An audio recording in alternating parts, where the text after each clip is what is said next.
예, 안녕하세요. 백두산 금융연구소의 백두산입니다. 9월 16일 월요일 이슈와 시황 살펴보도록 하겠습니다.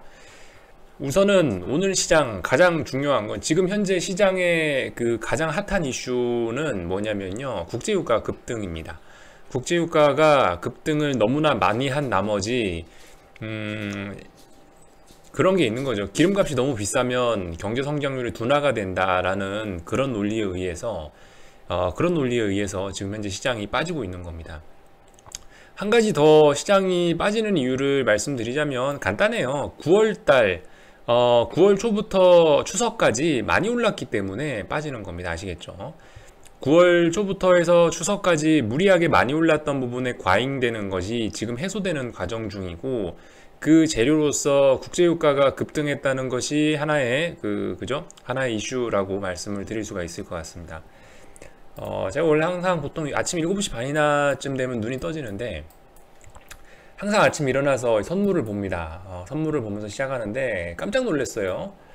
야, 세상에 국제유가가 하룻밤 사이에 11%가 갭상승 12% 갭상승해서 출발했습니다.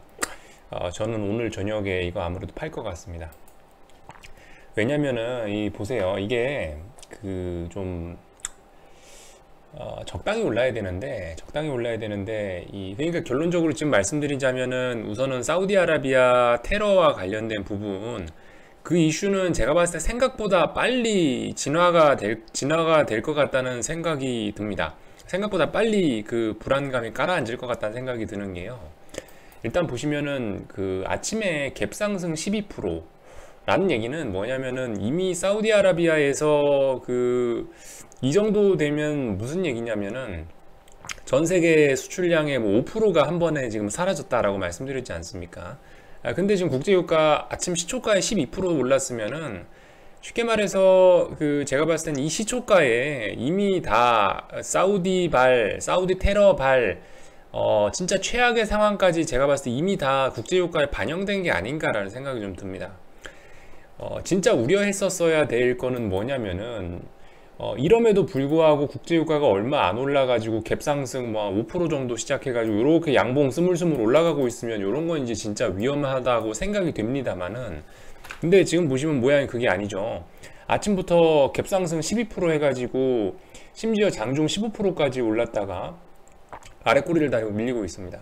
그래서 제가 봤을 때는 이번 이슈가 그렇게 오래 갈 것 같지는 않다라는 생각이 듭니다. 왠지 여러분들 그 말 아시죠? 시장은 모든 걸 알고 있다라는 말이 있으지, 이게 과연 메이저 세력들이 진짜 이 국제유가를, 진짜 사우디발 이슈가 심각해서 국제유가가 앞으로 이번 이슈로 인해서 $80, $100가 갈 거였으면은 이렇게 아침에 갭상승 12%를 하지 않았을 거란 얘기죠. 그래서 어쨌든 저 같은 경우에는 일단 오늘 저녁에 이 미국 주식으로 해서 베팅했기 때문에 UWT라고 국제유가 곱하기 3배짜리 ETF인지 ETN인지 하여튼 그걸 매수를 해놨기 때문에, 저는 일단 오늘 저녁에 일단 이거 국제유가 관련된 부분은 전량 매도하려고 그럽니다. 3배니까 야, 아침부터 갭상승 33%, 35% 이 정도 급으로 시작하겠네요. 그죠? 하룻밤 이틀 만에 30% 개꿀입니다. 진짜 정말 오래간만에 화끈하게 먹네요. 아무튼간 한편으로 보면 이런 생각도 들어요. 여기가 중요한 어떤 저항 자리입니다. 7월 15일 7월 10일 12 13 여기쯤에서 만들어놨던 고점대 라인, 그러니까 국제유가가 가장 중요한 자리가 바로 이 자리입니다. 60.5? 여기 정도가 국제유가가 이제 가장 중요한 어떤 저항 자리인데, 사실 지금 꼬라지를 보시면은, 물론 이거 아침이니까 큰 의미가 없을 수도 있습니다만, 갭상승해서 이미 60달러선 넘어갔단 말이죠. 그죠? 그렇게 되면은 어쩌면은 이게 어떠한 75달러 정도 선까지 오를 수 있을 것 같은데, 국제유가가 오른다고 하면은 75달러까지 가는, 그러니까 앞으로 한 20% 이상 더 국제유가가 오르는 어떤 무슨 말씀이신지 아시죠? 시세를 시작하는 첫 양봉일 수도 있어요. 이게 그럴 수도 있습니다. 아시겠죠? 이건 이제 시간이 지나봐야 아는 겁니다. 하지만 일단 저 같은 경우는 말도 안 되게 하루에 뭐 10몇 프로가 이미 떠서 출발했고, 그렇기 때문에 일단은 이렇게 나온 시세는 오래가지 못할 것 같다라는 생각을 좀 많이 했고요. 그래서 일단 오늘 저녁에 국제유가 베팅한 부분은 다 정리를 할 거다라는 말씀을 드리고 갑니다. 어쨌든 방금 얘기한 건 한편으로는 이렇게 생각할 수도 있다라는 겁니다. 60.5달러 정도 선에 중요한 저항이 있는데 이거를 한 번에 갭상승해서 지금 돌파 안착 해버렸기 때문에 일단 국제유가가 뭐 어쩌면은 75달러 정도 선까지 올라가는 대세 상승의 시작이 될 수 있다라는 그런 말씀도 드리고 있습니다. 뭐 어쨌든 오늘 그래서 미국 S&P하고 나스닥 선물도 현재 뭐 이렇게 0.5%, 0.6%, 나스닥 1% 가까이 빠지면서 출발하고 있는데요.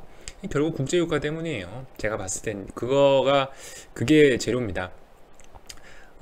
미국도 똑같죠. 9월 초부터 해서 추석 전까지 올랐는데 올란 거에 대한 피로감이 이제 해소가 돼야 되는데 마침 이맘때쯤 이제 사우디에서 테러가 나가지고 국제유가 급등에 따른 경제 성장률 둔화 우려 이러면서 이제 주식을 팔아제기는 거죠.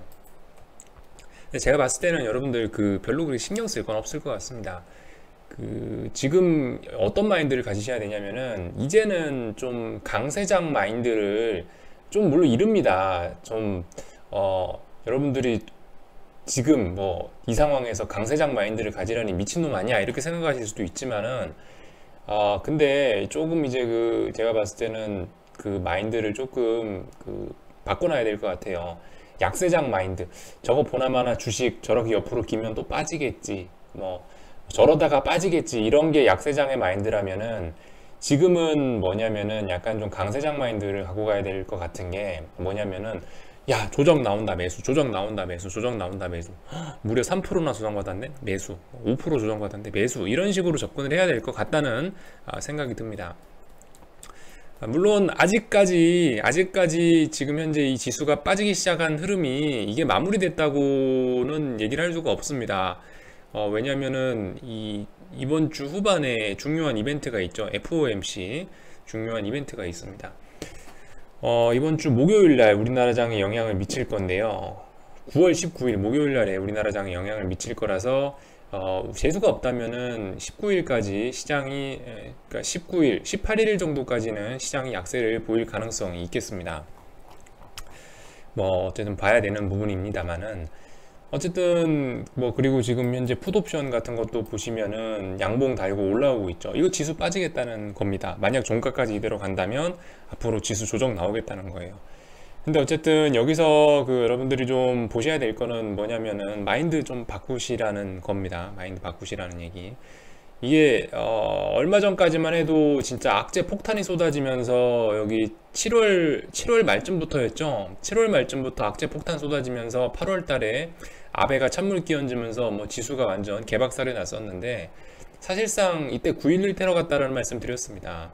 9.11 테러 때 어쨌냐면은 악재란 악재가 한 번에 그날 다 쏟아져 나오면서 한 10% 가까이 지수가 개파락했고 개파락했던 그 자리가 바로 대세 상승의 스타트였고 최저점이었거든요. 근데 지금도 약간 그런 모습이 나오는 것 같다는 겁니다. 악재란 악재 나올 만한 거 지금 7월 말 8월 초에 다 쏟아붓고 나니까 어때요? 지금은 사실상 심지어 갑자기 미중무역 분쟁도 뜨뜨미지근하게 갑자기 뭐 스몰 딜, 뭐 미들 딜, 뭐 이런 얘기가 슬슬 나오지 않습니까? 그죠? 갑자기 여러분들 호재가 지금 슬슬 나오고 있어요. 물론 아직까지 주식을 공격적으로 살 만한 그런 호재는 보이지 않죠. 그죠? 그렇긴 한데 이게 원래 대세 상승이나 어떤 좀 상승장 전환은 이런 표현을 쓰는 거죠. 뭐 염통의 시스민지는 염통의 시스미는 줄 모른다 이런 표현 있지 않습니까? 원래 폭락은 갑작스럽게 확 오고요. 이 대세 상승이나 어떤 추세 전환 이런 건 야금야금 이렇게 야금 마치 갯벌 갔는데 물이 조용히 차오르듯이 물이 엄청나게 빨리 조용히 차오르지 않습니까? 약간 좀 그런 기분으로 상승장은 찾아오거든요. 그래서 지금 이미 제가 봤을 때 상승장에 있는 물길은 좀 어느 정도 좀 물은 차오르기 시작한 것 같고 여기서 어리버리 하고 있으면은 여기서 이제 야 이거 또 빠지겠지 하면서 어리버리 하면은 못 삽니다. 이제 주식 못 사는 그런 때가 와요. 안 그래도 제가 오늘 아침에 원래 이 국제유가 관련된 좀 안 좋은 얘기를 하면서 시작하려고 8시 45분, 8시 50분쯤 이 방송 녹화를 할까 했는데 오늘 왠지 뭐 매수할 만한 게 있을 것 같더라고요. 그래서 일단은 저 아침에 하이닉스 매수한다고 조금 늦었습니다. 하이닉스 얼마에 샀냐면 저기 79,300원에 일단은 물량 절반만 잡아놨고요. 삼성전자만 원래 했었는데 삼성전자 움직이는 게 하루 1% 2% 움직이는 게 짜증나가지고 하이닉스 사서 많이 먹자라는 생각으로 이제 하이닉스를 다시 아무튼 조금씩 매수를 하기 시작했는데, 어쨌든 말씀드렸다시피 19일날 FOMC 회의가 있기 때문에 그 전까지 천천히 매수하면 될 것 같아서 일단은 오늘 아침에 장중에 좀 아침에 누가 막 쏟아붓길래 일단 아침에 일단 물량 절반 잡아놨고요. 그래서 좀 강세장 마인드로 좀 접근을 하려고 그럽니다. 저는 이 하이닉스 같은 거, 삼성전자 같은 거 이런 거 쉽게 빠지지도 않고요. 그래서 쉽게 그렇게 싸게 매수할 기회를 많이 주지도 않습니다. 그래서 솔직히 지금 사는 거는 이 저점 확인도 안 되고 굉장히 빠릅니다만은 워낙 좋은 주식이기 때문에 그냥 무대뽀로 그냥 일단 조금씩 사고 보고 있습니다. 물론 뭐 더 빠질 수도 있겠죠. 더 빠지면 물론 더 살 겁니다. 아무튼간 그 국제유가와 관련된 부분을 잘 보셔야 될 것 같습니다. 지금 국제유가하고 이번 주에 보셔야 될 거는 국제유가하고 FOMC 회의 두 가지를 잘 보시는데, 아무튼 말씀드렸죠. 국제유가 오늘 저녁쯤에, 그러니까 내일 아침에 이제 딱 아침에 눈 뜨고 일어나는데 국제유가가 뭐 60.5달러를 넘어가 있다. 그럼 일단은 고개를 한번 갸우뚱하셔야 됩니다. 국제유가 계속 오르면서 불안감이 지속될 수 있을지도 모른다, 뭐 이런 생각을 좀 하셔야 될지도 모르겠습니다. 어쨌든 내일 아침에 확인될 거니까 아시겠죠? 내일 아침에 보시면 되고. 그래서 오늘 뭐 한국장의 특징적인 주식이라면은 뭐 그죠? 정유주, SK이노베이션, 뭐 S-오일, 아침에 몇 프로 올랐나요? 아침에 S-오일이 장중 6%까지 올랐고 SK이노베이션이 장중 6%, 5.5%까지 올랐네요. 제가 봤을 때 근데 이 S-오일을 봐도 그렇고 SK이노베이션을 봐도 그렇고 뭐 GS를 봐도 그렇고 그리고 저기 크루드 오일 선물을 봐도 그렇고 이 아침에 갭 상승을 너무 많이 해버려 가지고 제가 봤을 땐 이번 국제유가와 관련된 이 테러 이슈는 말 그대로 그냥 깜짝 이벤트로 그냥 지나가지 않을까, 이런 생각이 조심스럽게 듭니다. 아무튼 오늘도 성투하시고요. 궁금한 거는 리플로 질문 남겨주시면 답변도 드리겠습니다. 오래간만에 방송해가지고 저도 좀 정신이 없네요. 방송 여기서 마치도록 하겠습니다.